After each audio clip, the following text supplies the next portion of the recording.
With the Justice Secretary ordering the police to stand down and abort their manhunt for convicts improperly released under the expanded GCTA law, even as the deadline for their surrender has expired.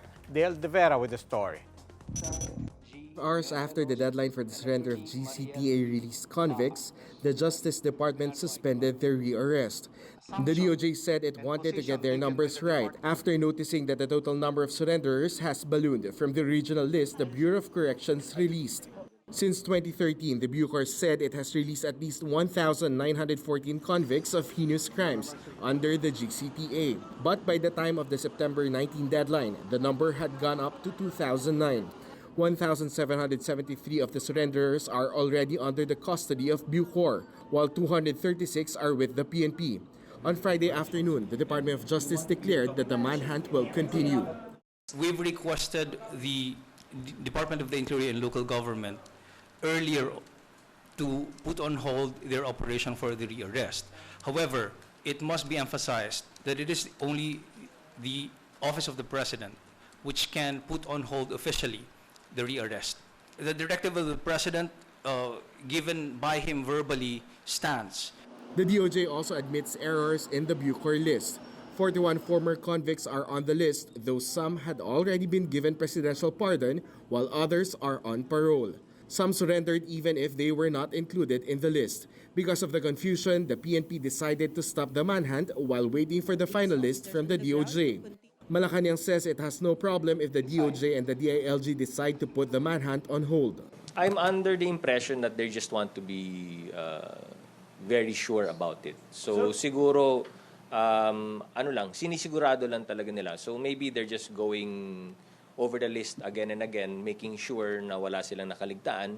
For News 5, Dale De Vera, Pier 1 News. Many released convicts had already volunteered to return to jail before the Justice Secretary had ordered a suspension to efforts to hunt down GCTA fugitives. Some surrenderies, in fact, were not even on the manhunt list to begin with. Patricia Mangune has the story. The Justice Department put on hold the manhunt for the GCTA-released convicts at 7 a.m. on Friday. But Metro Manila police tracker teams were already on the ground the midnight before, with express instructions from their director.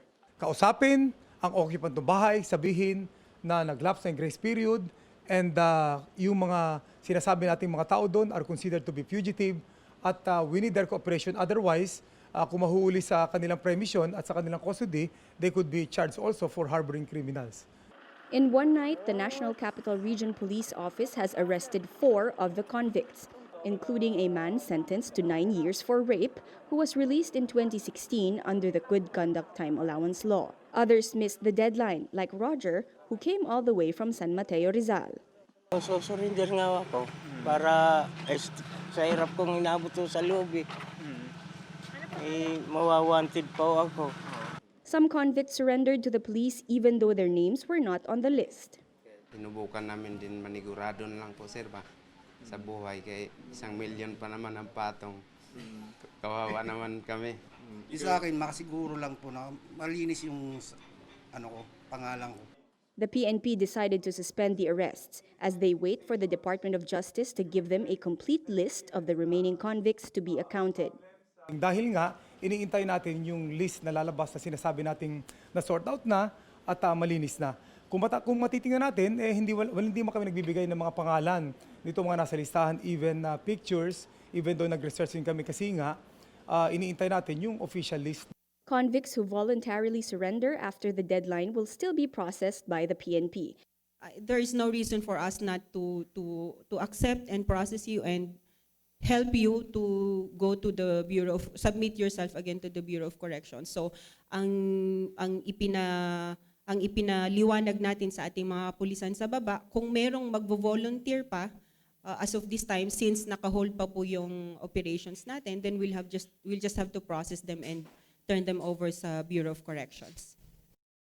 But despite the hold order on arrests, tracker teams will remain deployed to monitor the whereabouts of convicts. For News 5, Patricia Mangune, we are One News.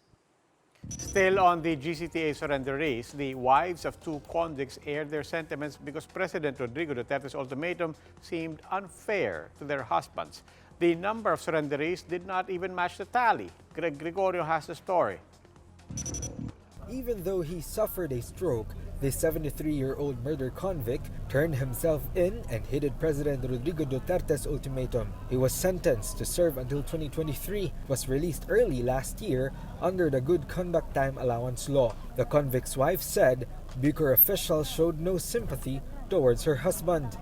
Kompleto naman ang papel, may ano siya, may rest paper. Pero bakit hinul pa rin siya? Kawawa naman, hindi na nga makalakad, hindi na makapagsalita. Gusto ko sana, mapalaya na siya ng ano, kasi wala siyang tulugan dyan. Another surrenderee's wife says her husband was only convicted because of robbery. He was sentenced for only 6 years in prison. Her husband, she says, simply obeyed Duterte's orders because he also benefited from GCTA. But she stresses that her husband did not commit a heinous crime. Sabi nila, kapag wala ka sa pangalan ng heinous crime at hindi ka mabigat ang kaso mo at nabasa ang papel mo, palalabasin ka. Eh bakit ho ngayon nandyan pa?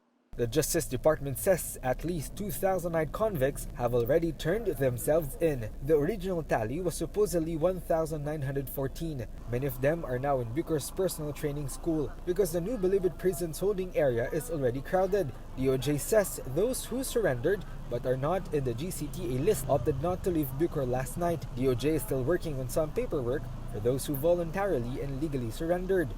These are the operational and logistical challenges that we are facing.